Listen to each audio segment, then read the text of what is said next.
do'sting bo'lsa-yu hojatingni chiqarmasa, namozga tahorat qilganday tahorat qilganda tikka turib 4 takbir aytib janozasini o'qib qo'yavergan.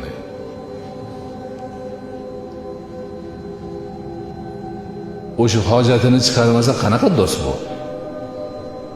Do'stini hojati uchun fidokorlik qilmasa qanaqa do'st bu degan gapni boshqacha uslub bilan aytilgan.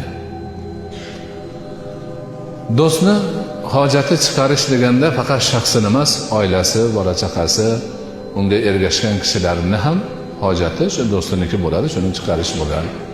Ba'zi azizlar do'sti o'tib ketganidan keyin, vafot etib ketganidan keyin 40 yilgacha haligini oilasini xizmatini qilib yurganlar bo'lgan. Xabar olib, do'stini o'limidan 40 yil o'tguncha do'stini oilasini hojatini chiqarib, xizmatini qilib, yordam berib yurganlar bo'lgan. Ana bu haq ham do'stlarning haqlaridan bir haq. Buni demak insonlar, do'stlar yaxshi bilishi kerak. Mana shunga o'xshagan amallarni qilsagina do'stlarga haqiqiy bo'ladi, do'stining haqqini o'zini zimmasidan soqit qilgan bo'ladi.